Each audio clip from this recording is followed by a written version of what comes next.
Dios les bendiga, hermanos y hermanas. Bienvenidos y bienvenidas a este espacio de encuentro bíblico, de reflexión, de estudio, análisis de la palabra de Dios.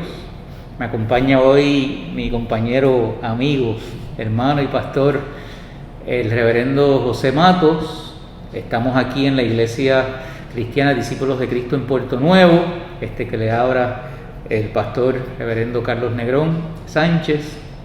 Y queremos en esta hora compartir con ustedes de las lecciones del discípulo que nuestras 4 iglesias han continuado compartiendo, distintos hermanos y hermanas de nuestras congregaciones, y hoy queremos dar seguimiento a esas lecciones. Amén. Estamos utilizando la revista El Discípulo y estamos utilizando el material correspondiente ahora, el mes de noviembre. Es una unidad nueva que ha comenzado con algunos textos y lecturas del libro del profeta Ezequiel.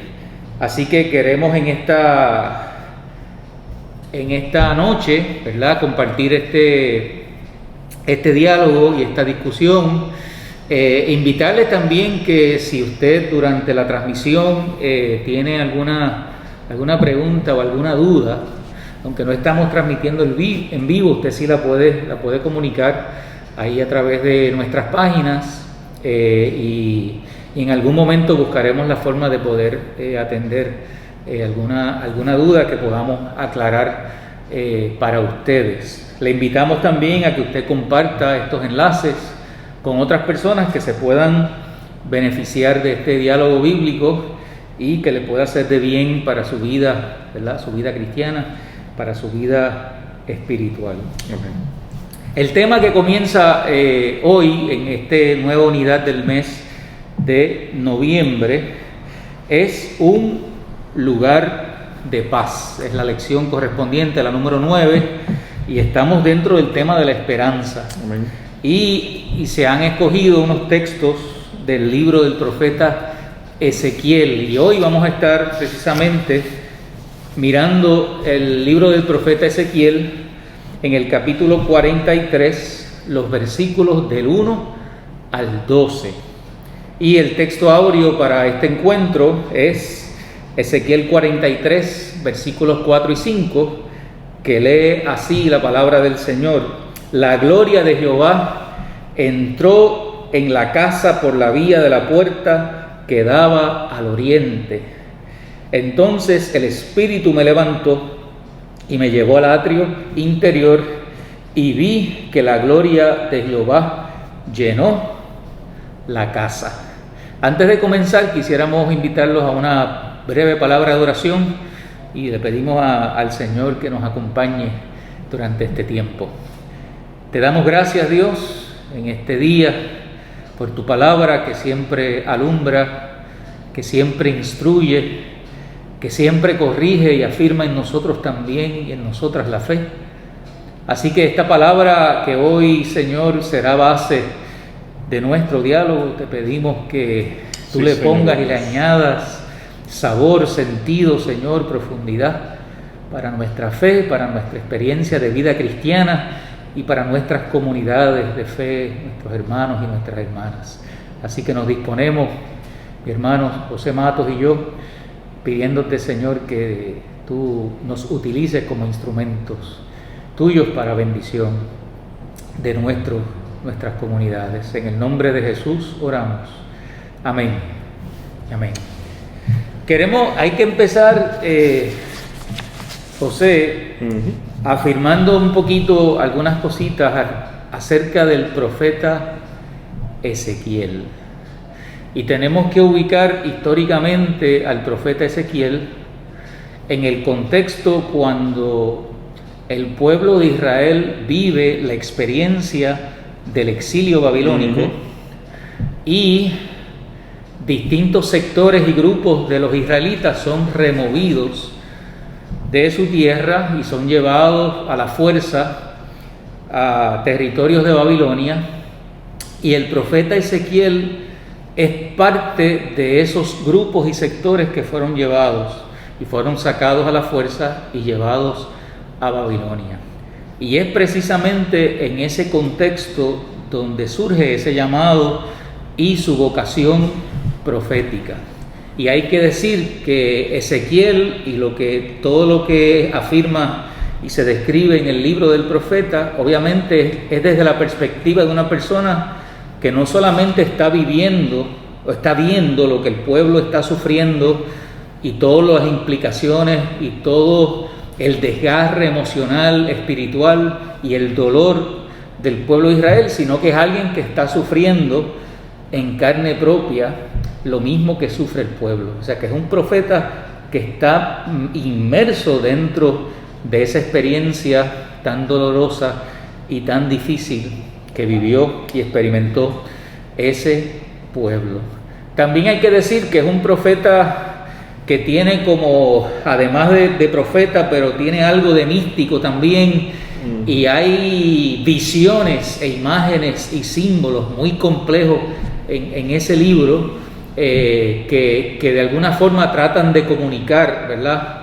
Especialmente las visiones que tiene el profeta, trata de comunicar lo que es el mensaje y lo que es la voluntad de Dios para el pueblo de Israel en ese contexto.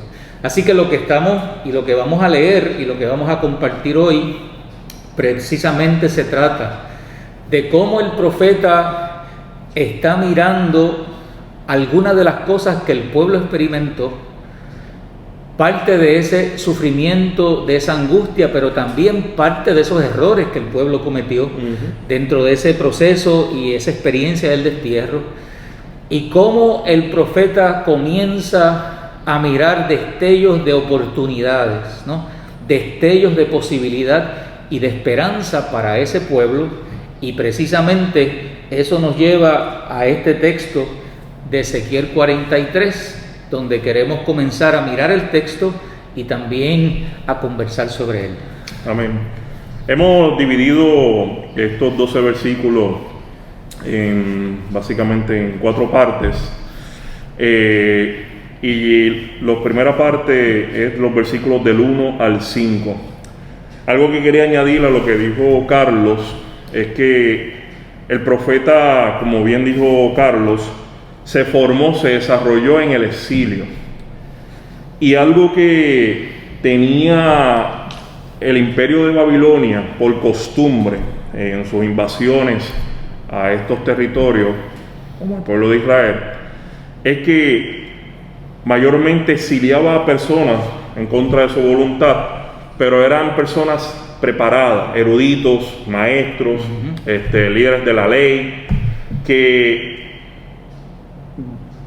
exiliaban, se llevaban a su país, y la idea era de coartar cualquier tipo de liderazgo que se desarrollase en el pueblo al cual ellos invadieron. Por eso es que muchos años después, cuando Nehemías se entera de que los muros de Jerusalén estaban todavía en el piso, y se encontró, una vez que él llega, y con permiso obviamente del rey Ciro, si no me equivoco, se encuentra un pueblo literalmente, emocionalmente, físicamente y mentalmente completamente destruido. Todavía los muros, 1000 años después, seguían en el piso, una vez que Babilonia en aquel momento los había destruido. A ese nivel fue el daño que hizo Babilonia con el pueblo de Israel. Y ahora nos encontramos, en cierta forma, en el escenario donde un profeta está hablándole a su pueblo desde el exilio, desde ese espacio que usted no controla, que usted no puede dirigir, pero que siempre, siempre Dios habla a su pueblo y a su gente. Y a través de este profeta, todavía el Señor sigue hablando a su pueblo de manera especial. Y voy a leer la Nueva Versión Internacional, los primeros 5 versículos. Esta versión pues no es la que tenemos en la revista, pero manténgala presente. Y también tengo la versión, la Biblia de nuestro pueblo. Lo rico de las diferentes versiones es que te da un detalle más amplio. A alguna se le puede escapar algún tipo de traducción, la otra pues lo agarra y uno va como que construyendo esa visión de Ezequiel. Dice: entonces el hombre me llevó a la puerta que da al oriente. Vayan marcando esa palabra oriente. Y vi que la gloria de Dios de Israel venía del oriente, en medio de un ruido ensordecedor semejante al de un río caudaloso, y la tierra se llenó de su gloria. Esta visión era semejante a la que tuve cuando el Señor vino a destruir la ciudad de Jerusalén, y a la que tuve junto al río Quebar. Me incliné rostro en tierra, y la gloria del Señor entró al templo por la puerta que daba al oriente. Entonces el Espíritu me levantó y me introdujo en el atrio interior, y vi que la gloria del Señor había llenado el templo. Alabado sea el nombre de nuestro Señor. Lo primero que queremos mencionar, cómo Ezequiel reafirma que la gloria de nuestro Señor viene del oriente. Del oriente es para nosotros el este. Usted bien sabe, siempre cuando amanece, el sol aparece en el este. Y eso pues siempre nos trae a memoria que cada mañana es nueva su misericordia. El Señor nos trae siempre una nueva oportunidad cada día de nuestras vidas.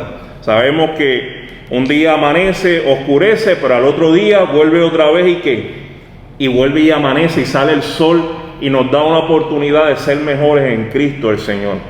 Así que esta visión de que la gloria del Señor viene de ese este, de ese oriente, es una señal de esperanza, de un nuevo porvenir, de un nuevo amanecer, que no es silente, que no es un amanecer que se queda callado, que se queda anulado en medio del exilio, sino que es un nuevo amanecer que en realidad hace ruido,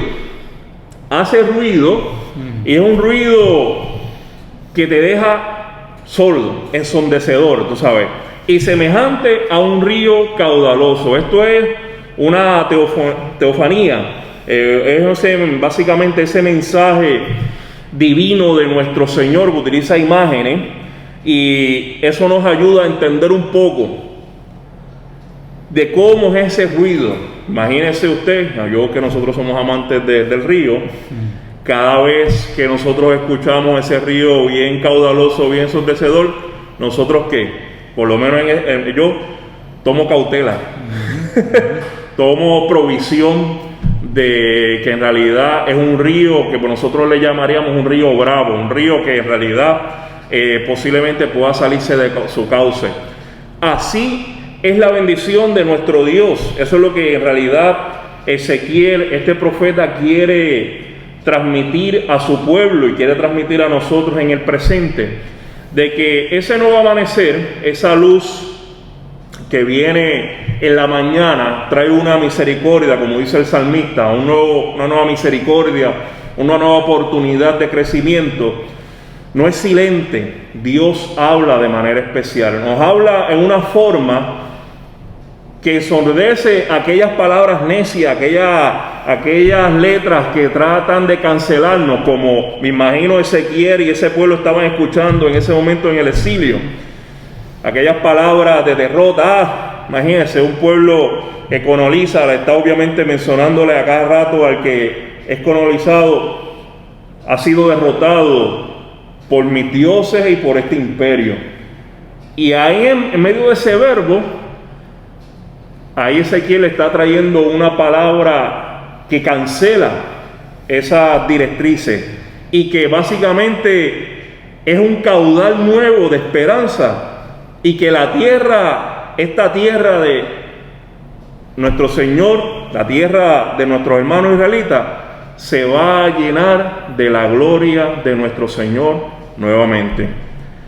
En el versículo 3, esta visión era semejante a la que tuve cuando el Señor vino a destruir la ciudad de Jerusalén.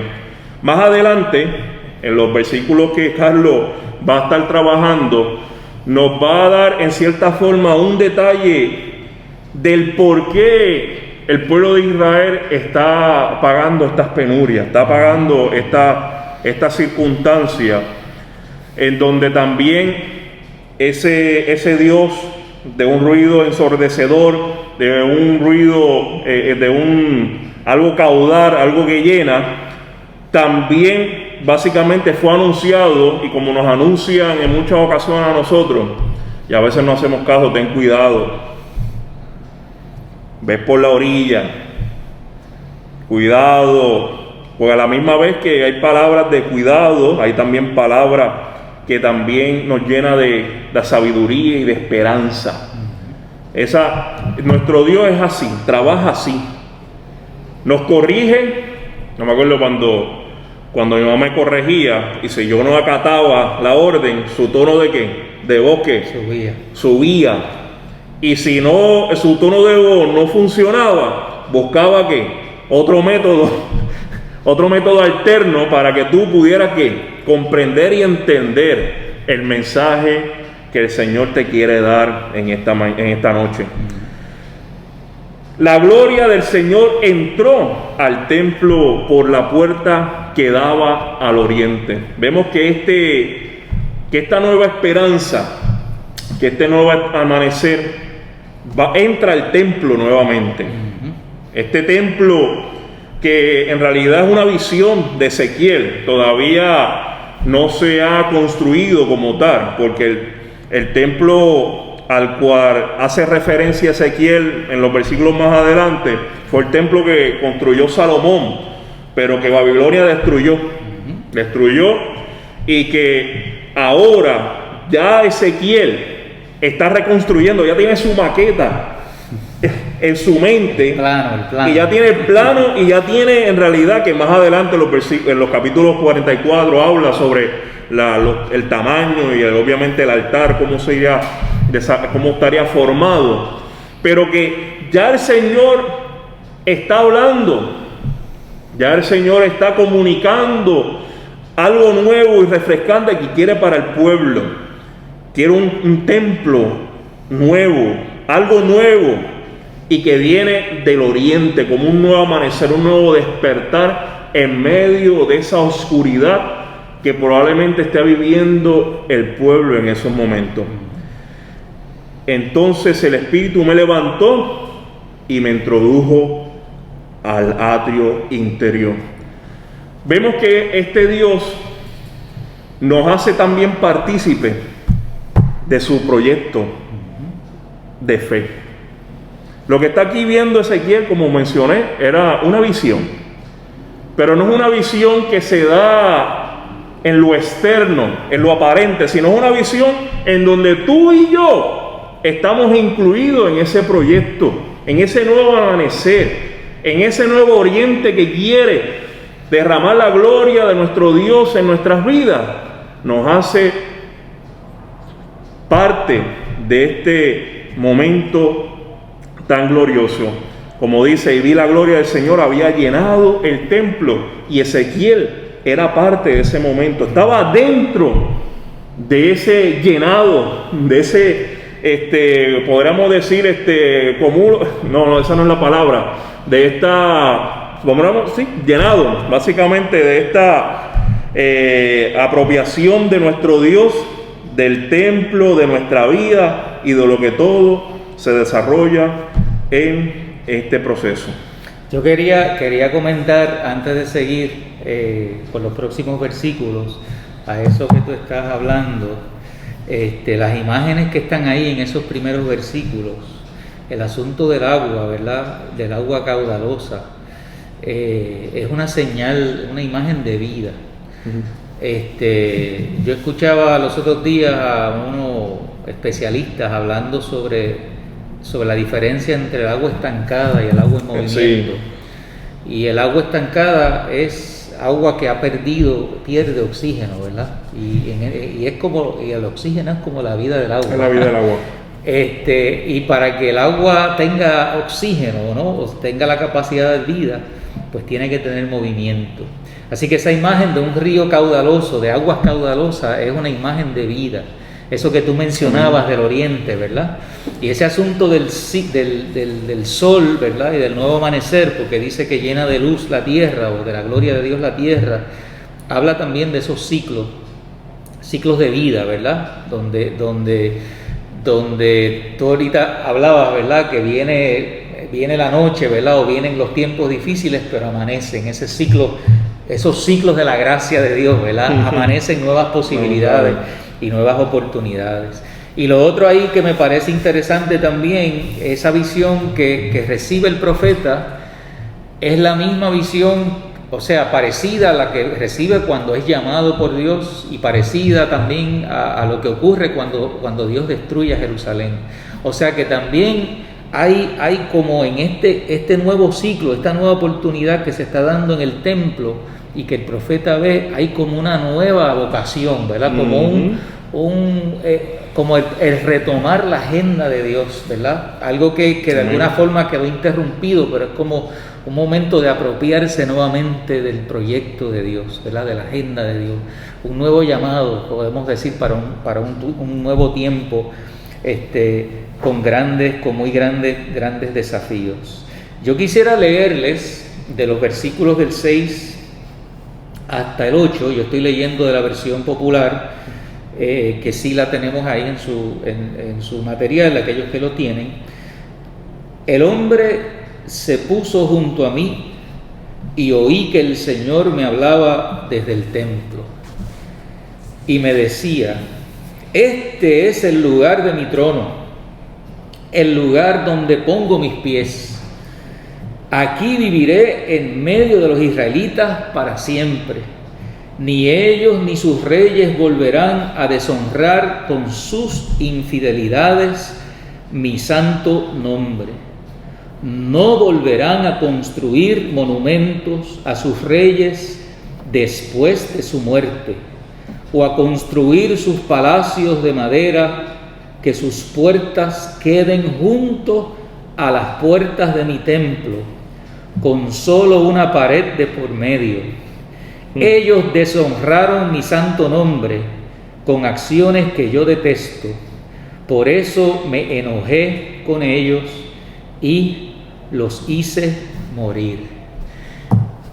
Hay que decir, para aclarar lo que estamos leyendo, que toda esta visión del profeta Ezequiel tiene que ver con el templo, que, como decía el compañero Matos, en su imaginario, ¿verdad?, en su visión, está volviendo a ver ese espacio que es tan significativo para el pueblo de Israel. Porque no podemos olvidar que el templo es el lugar donde habita Dios, ¿verdad?, para Israel, en ese contexto. Y es el lugar desde donde el pueblo recibe la instrucción para vivir, ¿no? Es el espacio donde el pueblo se encuentra con ese Dios, y es el espacio donde el pueblo recibe de ese Dios la palabra, ¿no?, la guianza, la ley y las instrucciones necesarias para poder conducir su vida. Lo que te voy a comentar así rapidito, y que ese pueblo que es exiliado se va con esa impresión en memoria de que su templo ha sido ¿qué? Destruido. O sea, ellos van por ahí caminando y obviamente en el exilio pensando de que su Dios lo ha abandonado, ha sido destruido, y esta palabra, esta visión de Ezequiel es como una palabra de esperanza. Es correcto. Y de hecho, precisamente por el tema del exilio y la manera en que el pueblo ve al templo, algunas personas, según, ¿verdad?, los relatos que uno va viendo, especialmente en los capítulos del 8 al 10 de Ezequiel, algunas personas pensaban que Dios se había ido del templo, ¿verdad? En medio de esa inversión. Y como ya Dios no estaba en el templo, pues se sintieron con el derecho, ¿verdad?, o con la oportunidad de actuar y hacer cosas que posiblemente no correspondían a la voluntad de Dios. Por eso en los capítulos del 8 al 10, nos narra cuando la gloria de Dios sale del templo.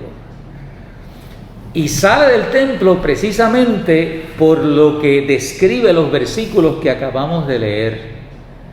Porque el templo se había convertido en un instrumento de idolatría, ¿verdad? De la práctica de la idolatría, que no era otra cosa que la afirmación y darle lugar a otros dioses, a otras creencias que ciertamente, ¿verdad?, venían de la influencia de los pueblos alrededor del pueblo de Israel. Pero también en los capítulos del 8 al 10 resalta el hecho de que las prácticas de la injusticia que se estaban cometiendo, ¿verdad?, de parte de los reyes, de parte de los gobernantes, de parte de los líderes del pueblo, también provocaron esa salida de la gloria de Dios. Así que en los versículos que acabamos de leer, el profeta está viendo que ese Dios que salió del templo por esas razones, ahora regresa al templo, ¿no? Y ocupa ese espacio y ese lugar central y necesario para que el pueblo pueda de alguna forma desde ahí reconstruir, desde ahí crecer, desde ahí volver a retomar la agenda, ¿verdad?, de Dios, el proyecto de Dios, la promesa de Dios para ese pueblo. Y fíjense algo que dice aquí el texto: el lugar donde pongo mis pies, pues aquí viviré por siempre en medio de ellos. Es Dios retomando ese lugar y ese espacio en la visión del profeta. Ni ellos ni sus reyes volverán a deshonrar con sus pies sus infidelidades mi santo nombre, y no volverán a construir monumentos a sus reyes después de su muerte. Y ahí describe un poquito más. Lo que quiero resaltar de esto es que José, yo lo veo de esta manera: el templo había perdido sus fronteras. Yo lo quiero decir de esa forma. O sea, cuando digo fronteras, es aquellas cosas que eran concernientes, ¿no?, a la instrucción de Dios, que eran concernientes a lo que la palabra y la guianza de Dios daba desde el templo y desde su presencia para el pueblo. Y cómo es que los reyes y los monarcas, que es lo que está diciendo ahí, que estaban enterrando a los reyes pegaditos al templo, y levantando monumentos de madera a esos monarcas, ¿verdad?, a esos líderes, a esos reyes. En otras palabras, que el pueblo, ¿verdad?, y los gobernantes y los reyes, como si de alguna manera estuvieran justificando la autoridad divina, ¿verdad?, o elevando a un nivel ante los ojos del pueblo ese liderato, esos reyes y esos monarcas. Y por eso digo que las fronteras del templo no estaban claras. Había una especie de mezcla entre la monarquía y de cercanía con eso, con el templo y lo que significaba el templo y la presencia de Dios en medio del pueblo. Y ahora el profeta está diciendo: ya no va a ser más así. Hay que clarificar esas fronteras, ¿no? Y hay que saber lo que le corresponde al templo, ¿verdad?, a la obra, a la ley, a la presencia de Dios en medio del pueblo, y lo que no, de alguna forma, no pertenece a esa obra de Dios, a esa ley de Dios en medio del pueblo. Así que un poco derribando, ¿no?, lo que pudieran ser esas prácticas de idolatría o esas prácticas de tratar de endiosar o de divinizar lo que fueron líderes también de ese pueblo en esos tiempos. Y eso pues me da también la oportunidad de poder decir lo peligroso que es cuando las fronteras de la fe, cuando las fronteras de la religión, cuando las fronteras de las experiencias, de la experiencia con Dios, cuando las fronteras de la iglesia no están claras. Y a veces en ese sentido a veces hay como una especie de, vamos a decir, de cruces o de mezclas, ¿verdad?, entre los poderes de esta tierra, entre los gobernantes de esta tierra, entre los líderes de esta tierra y unas fronteras a veces bien finitas con lo que es la iglesia. Y usted sabe que eso es un debate infinito, ¿verdad? Que llevó a los Estados Unidos en su constitución a establecer la separación entre iglesia y Estado, o sea, de alguna forma limitar las influencias que pudiera haber de un lado al otro. Y a pesar de eso, todavía para algunas personas y para algunos sectores del pueblo de Dios aquí en Puerto Rico y en otros lugares también, esas fronteras no están claras. Y hay todavía quien quisiera estar levantando monumentos, ¿verdad?, a reyes o a dirigentes y de alguna forma tratar de darle una nota divina, ¿verdad?, una nota divina a ciertos líderes, a ciertas personas que están en la palestra pública, ¿verdad?, o que dirigen los destinos de los pueblos. Así que yo creo que por ahí hay como una especie de aviso importante del profeta Ezequiel. Así mismo es, así mismo es. Solamente, a mí me encantan estos diálogos porque nos complementamos. Algo que quería, dos cositas o tres señalar. Esta gloria del Señor en la visión de Ezequiel para con su pueblo es una gloria que está condicionada. Es una gloria que está condicionada porque no podemos ejemplificar, no podemos seguir con lo que ocurría en el pasado. ¿Y qué ocurría en el pasado? Pues lo que Carlos ha señalado, las infidelidades, en otras versiones dice fornicaciones, las tumbas reales, estos cultos idolátricos, como menciona en la Nueva Versión Internacional. Como le estaban comentando Carlos en ese diálogo antes, pregrabación, esto se da mucho en las monarquías. Quiero pues traer la memoria de que el pueblo de Israel tuvo un periodo bastante extenso, pero no todo vamos a poner su caminar por la vida fue dirigida por un monarca. Hubo momentos, periodos de jueces, momentos de algún otro como líder como Josué, que se entendía que era una especie de jueces que se reunían y tomaban decisiones. Y la monarquía llega con Saúl y que obviamente se fortalece con David, con Salomón pues el que básicamente empieza a gastar, empieza a sobregirar la chequera. Y él fue el que construyó el templo como tal. Y con lo que vemos las especificaciones, pues no había como una separación una distinción entre el templo y vamos a poner y la estructura de la realeza, de la monarquía, ese castillo posiblemente se puede llamar. Y probablemente las fiestas que se daban aquí, pues la gente interpretaba que también los líderes de la ley o los sacerdotes del otro extremo pues avalaban. Y por eso es que muchos de nuestros profetas pues siempre comentaban que esos profetas de la corte en realidad eran como un sello de goma al rey.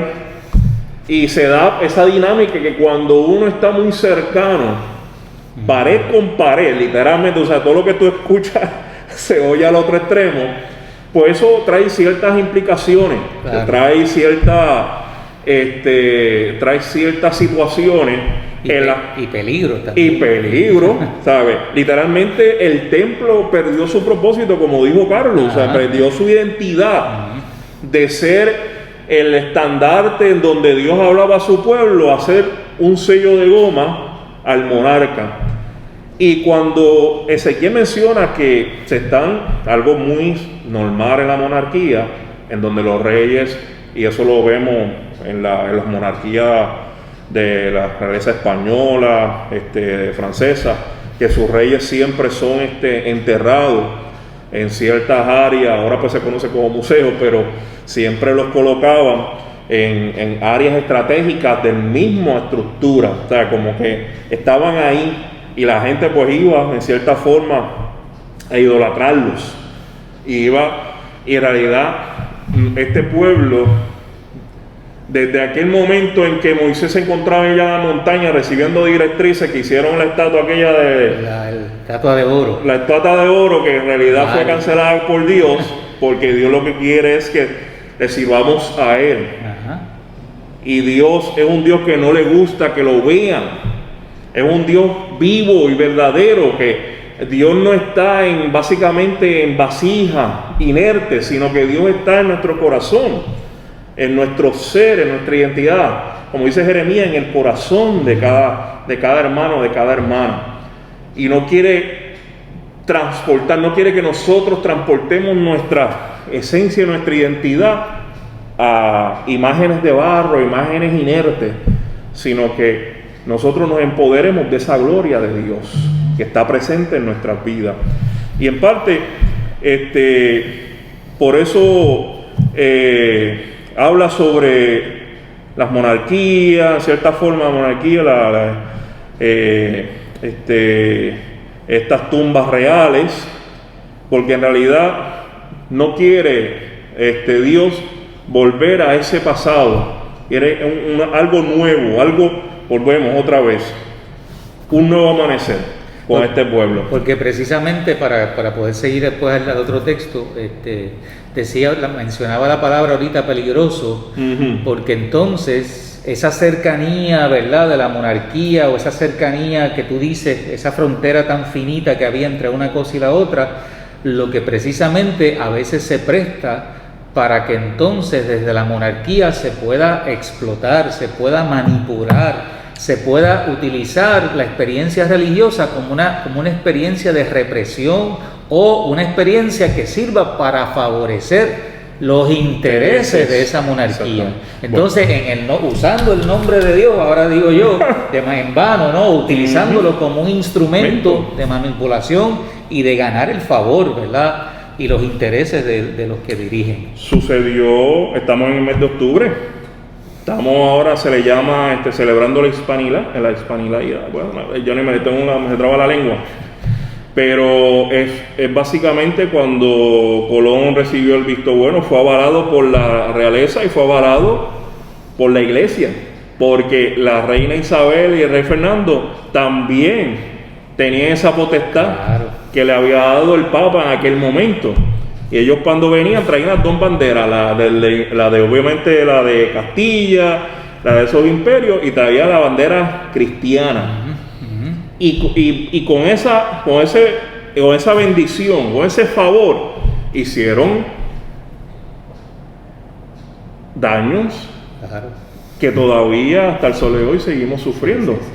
Por eso es que usted en la actualidad ve que se están manifestando en ciertas áreas, están tumbando estatuas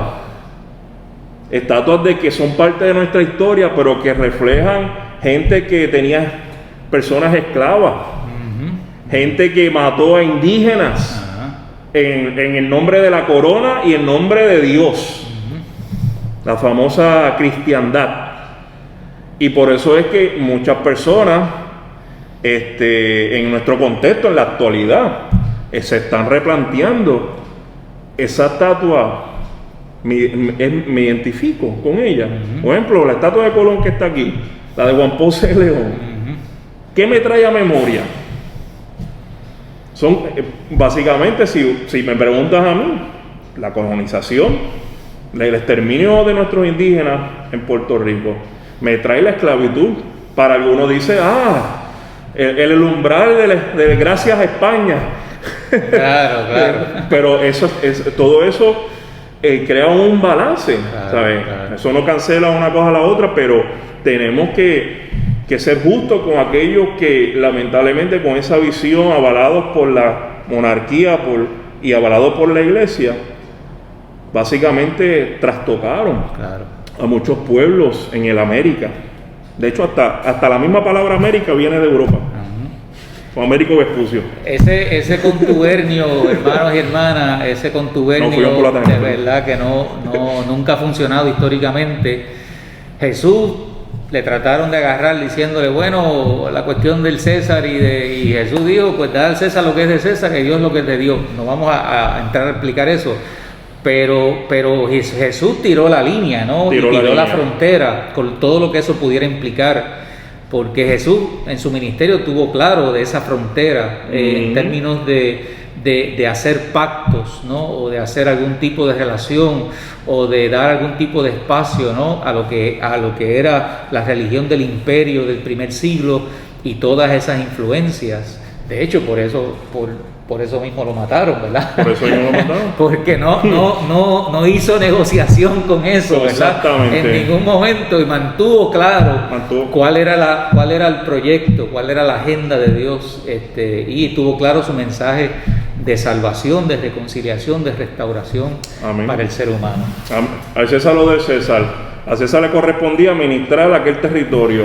A Dios le corresponde administrar todo, esta creación. Todo es de Dios. Todo es de Dios. Vea, es maravilloso eso. Seguimos ahí, creo que Mato, del 9 al 11. Sí, perdón, me toca a mí del 9 al 11. Y vamos entonces a darle lectura para entonces tomar base sobre ello. Que alejen ahora de mí sus infidelidades y sus tumbas reales, y yo habitaré en medio de ellos para siempre. Vean eso, fantástico. Hijo de hombre, cuéntale al pueblo de Israel acerca del templo, con sus planos y medidas, para que no se avergüencen de sus iniquidades. Para que se avergüencen. ¿Para qué? Para que se avergüencen. Perdón, para que se avergüencen. Sí, para que se avergüencen de sus iniquidades. Y si se avergüenzan de todo lo que han hecho, hazle conocer el diseño del templo y su estructura, con sus salidas y entradas. Es decir, todo su diseño, al igual que sus preceptos y sus leyes. Pon todo esto por escrito ante sus ojos, para que sean fieles a todo su diseño y cumplan todos sus preceptos. Como lo habíamos mencionado ahorita, esta gloria del Señor está condicionada, y lo vemos en el versículo 9, ¿sabes? Si se alejan, tenemos, este pueblo se tiene, Ezequiel le está dando la visión, le está dando palabras de esperanza, palabras de un nuevo amanecer para esta comunidad, unas palabras de afirmación, y uno se empodera de ella, pero tiene sus condiciones, familia. Claro. Y una de ellas es que no podemos seguir con nuestras infidelidades, con nuestras fornicaciones en otras versiones, ni podemos seguir celebrando esas tumbas de realeza, porque nosotros no podemos seguir, primero, en cierta forma está hablando de ser infiel a nuestro Dios verdadero, ni celebrar la muerte, porque nuestro Dios es un Dios de vida, es un Dios de propósito de vida, un Dios de proyecto para nosotros.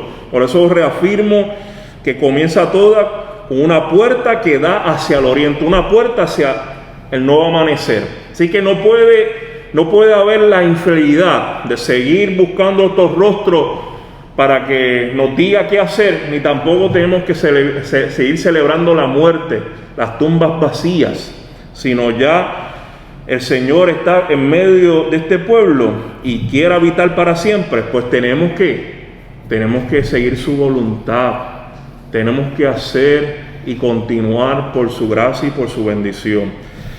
Y en el versículo 11, antes que sigas ahí, sí. Solamente comentar que ninguna persona de ningún pueblo puede esperar resultados diferentes haciendo lo mismo. Amén. Y Dios lo que le está diciendo en el texto de Ezequiel: si ustedes quieren vivir en esperanza, ustedes tienen que alejarse de aquello que los trajo precisamente a este tiempo de dolor y de sufrimiento. Amén. Porque es que no hay manera de uno poder vivir la esperanza y alcanzar una nueva oportunidad si uno sigue viviendo de la misma forma. No hay manera. Por lo tanto, es una petición: aléjense de eso para que ustedes puedan abrazar lo que está por delante, ¿no? Y lo que yo quiero hacer y lo que viene a traer, ¿verdad?, esta presencia mía en el templo para el pueblo. No es negociable. Y no es negociable. Lo que Dios, quiere habitar para siempre en nuestras vidas, Él no negocia, ni nosotros, esto no es un convenio. En realidad Dios quiere, pero tenemos que entonces cambiar nuestra forma de ser. ¿Y qué ustedes no se dan nada, Carlos? Y como bien tú dices, ¿sabes? Esta nueva esperanza tiene planos nuevos, tiene medidas. Extraordinario, Extraordinario. Es un diseño nuevo. Un diseño nuevo, exactamente, ¿sabes? Las instrucciones, esa fidelidad que Dios nos da y que también nos condiciona, tiene sus planos y tiene sus medidas, tiene su diseño para nosotros seguir sus preceptos y para no avergonzarnos. Yo me acuerdo que yo siempre traigo memoria que mi abuela me decía: no hagas esto, no hagas lo otro, para que no. Y cuando hacía lo contrario, había vergüenza en mi vida. Y siempre había después de la vergüenza, había esas palabras de afirmación. Mi abuela me lo dijo. ¿Sabes? Para que nosotros no caigamos en el sentirnos culpables. Porque yo me imagino que en ese exilio, en ese caminar por el desierto o en la tierra ya completamente extraña para este pueblo, el sentido de culpa tuvo que haber estado presente. Tuvo que las personas tener un momento de introspección. Si no, están básicamente en un estado de arrogancia y de prepotencia. Porque cada vez que nosotros cometemos un error, el Señor nos manda a nosotros que autoevaluarnos, corregirnos, qué fue lo que sucedió, y buscar en cierta forma nuestro instrumento base es la Biblia, la Santa Biblia. Pues esa es la base, el diálogo con otro, en cierta forma ese es los planos y las medidas que el Señor quiere que nosotros tomemos, ese nuevo caminar, para que nosotros no nos avergoncemos de nuestros actos y caminemos amando a Dios sobre todas las cosas y amando a nuestro prójimo como nosotros mismos, caminando como el buen samaritano, no cancelando ni señalando a otros, sino amando de manera especial. Y aquí vemos en el versículo 11 que el diseño, no se avergüence de todo lo que han hecho. Hazle conocer el diseño del templo y su estructura, con su salida y con sus entradas. O sea, que vemos como un marco del plano de cómo son como que las bases de los cimientos, ¿sabes? La zapata de este proceso que quiere Dios comenzar con el pueblo, al igual que sus preceptos y con sus leyes, ¿sabes? Algo nuevo quiere establecer con nosotros el Señor. Pon todo esto por escrito ante sus ojos, ¿sabes? Para que nosotros tengamos visibilidad, no nos digan, sino que nosotros mismos descubramos lo bueno que es el Señor para nuestras vidas, y para que seamos fieles a su diseño y cumplamos todo lo que Él desea para con nosotros, todos sus preceptos. Ese asunto de mostrar el diseño, ya estamos concluyendo. Me parece que apunta a algo que es bien importante, y es que nosotros necesitamos tener referentes en la vida que de alguna forma nos puedan servir. Amén. Para nosotros vivir nuestra vida, para nosotros diseñar nuestra vida y para nosotros darle dirección, propósito y plenitud a nuestra vida. Y yo creo que la imagen del profeta de un diseño compartido con el pueblo, enseñado al pueblo, esto es un referente de un proceso de reconstrucción. Y el templo, ¿verdad?, va a ser el ente vivo y dinámico donde la presencia de Dios está, donde la gloria de Dios está, para ayudar al pueblo en ese proceso de restauración.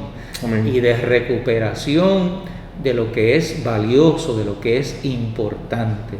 No podemos olvidar que este pueblo está sufriendo las pérdidas del destierro, y la visión del profeta es un instrumento para ayudarles no solamente a sanar, dándose cuenta de los errores cometidos, sino a que entiendan la importancia de reconstruir, la importancia de volver de nuevo a comenzar.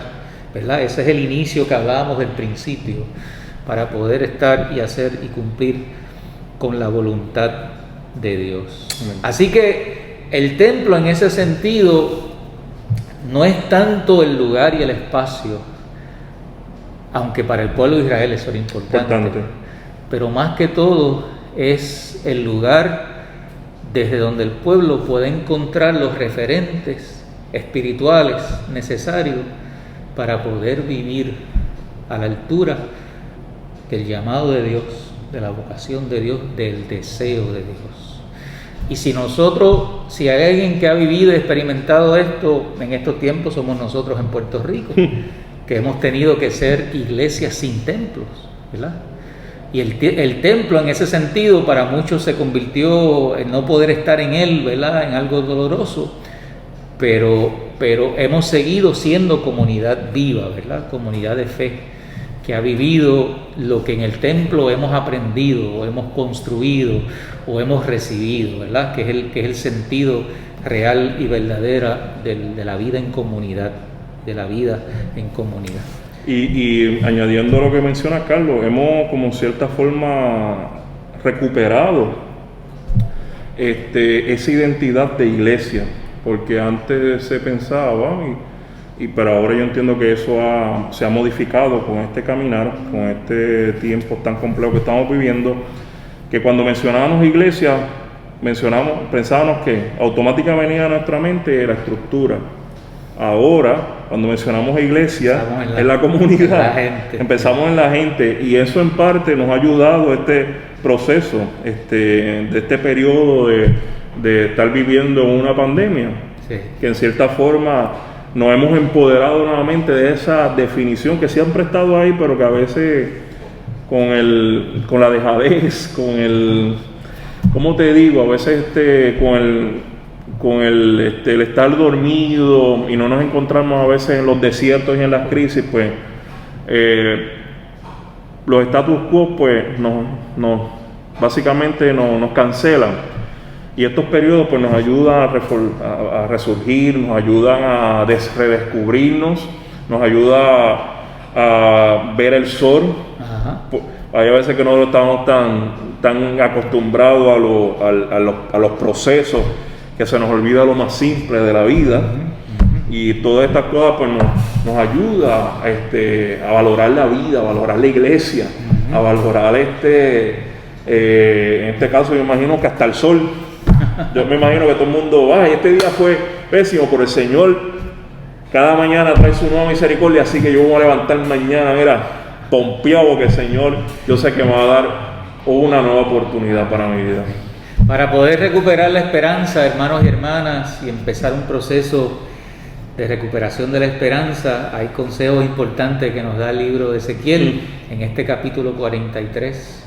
Saber que Dios siempre tiene la intención de ocupar los espacios de nuestra vida, los espacios de nuestro ser, donde necesitamos renacer a la esperanza, ¿verdad? Y Dios siempre tiene ese anhelo de regresar. Pero es importante que para que ese regreso de Dios sea pleno y completo, que nosotros tengamos claro qué nos corresponde hacer, dónde están las fronteras que necesitamos velar y guardar, dónde está lo sagrado en medio de la vida que de alguna manera necesitamos también preservar y comunicar a los demás, y sobre todo dónde están las oportunidades que hoy Dios nos está dando para poder recuperar la esperanza en medio de los tiempos que estamos viviendo. Que Él nos ayude, que Él nos bendiga y nos siga acompañando a nosotros y a ustedes en medio de nuestro peregrinar de fe. Que Dios les bendiga, hermanos y hermanas. Dios les bendiga, familia.